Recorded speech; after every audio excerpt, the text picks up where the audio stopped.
वंदे मातरम। नमस्कार, जय श्री राम। बहुत चिंताजनक एक खबर अभी आप देख रहे होंगे कि दिल्ली की मुख्यमंत्री रेखा गुप्ता के ऊपर एक जानलेवा हमला हुआ है।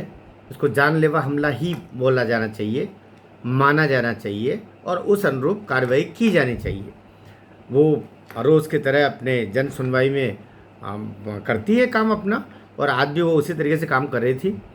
और कहा जा रहा है कि उसी तरीके से काम करते करते लाइनबद्ध लोग आ रहे थे, एक के बाद एक लोग आ रहे थे, उनके कागज़ ले रही थी और यथासंभव जो तत्काल जो संभव था उसका निदान करने के लिए अधिकारियों को वो कागज़ देती जा रही थी। एक व्यक्ति आया और वो व्यक्ति ने थोड़ी दूरी से ही उसने सीधा आक्रमण कर दिया। कहा जा रहा है कि उसने लपक करके और उनको हाथ से खींच करके उनको गिराने की कोशिश की और उनको शारीरिक चोट इस तरीके से पहुंचाने की कोशिश की कि जिससे उनकी मृत्यु हो जाए। वो घबराहट में वहाँ गिर गई और एक टेबल से उनके सिर पर गंभीर चोट आई है। निश्चित रूप से यह जानलेवा हमला था और इस जानलेवा हमले के लिए जो सज़ा मिलती है, आपको पता है कि कानून में, आईपीसी में, यह 307 आईपीसी की धारा इसमें लगती है और इसमें मृत्युदंड भी हो सकता है। लेकिन आमतौर पर क्योंकि मृत्यु हो जाती तब परिस्थितियां अलग होती। ये जान से मारने की कोशिश है, इसलिए 307 में उम्र कैद की सज़ा या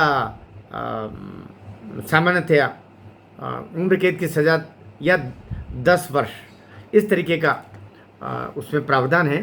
तो ये बड़ा गंभीर और बहुत चिंताजनक। रेखा गुप्ता चूँकि बहुत लोकप्रिय मुख्यमंत्री है, महिला मुख्यमंत्री है, ये नारी वंदन जो है अध्यादेश अभी लागू होने वाला है, तो स्त्रियां जो आगे बढ़ के आ रही है तो समाज के कुछ कुंठित लोग इसको सहन नहीं कर पाते हैं और ऐसे ही अब तरह के तरीके से बहाने बनाने की कोशिश। उसका नाम बताया जा रहा है राजेश भाई करके, गुजरात में तो सभी को भाई बोलते हैं, राजेश भाई करके आगे कुछ मुखीजा ऐसा कुछ करके कुछ बताया जा रहा है।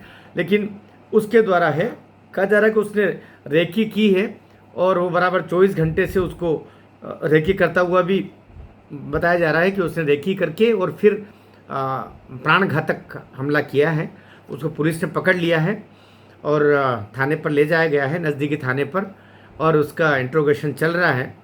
उसने जो काम किया, निश्चित रूप से उसकी भर्त्सना के शब्द कम हैं, उस पर गंभीर से गंभीर धाराएं भी लगनी चाहिए। और इसके षड्यंत्र के पीछे जैसे प्रवेश वर्मा कह रहे हैं या सचदेवा जी कह रहे हैं, यहाँ तक कि आतिशी भी कह रही है कि हत्या का ये प्रयास माना जाना चाहिए और कुछ भी हो सकता था ऐसे में, क्योंकि जो चोट लगी आज वो डॉक्टरों की देखरेख में है, हालत स्थिर है। लेकिन ये अत्यंत चिंताजनक ही नहीं, अत्यंत आपत्तिजनक है और कठोर से कठोर कार्रवाई उस नालायक हत्या के प्रयास करने वाले व्यक्ति के ऊपर होना चाहिए। उसकी माँ यद्यपि अपना ढिंडोरा पीट रही है कि वो तो पशु प्रेमी था और पशु प्रेमी होने से, वो रेखा गुप्ता से पशु प्रेमी होने से किसी की मुख्यमंत्री की जाके हत्या कर दोगे तुम? उसको कठोर से कठोर सज़ा होनी चाहिए।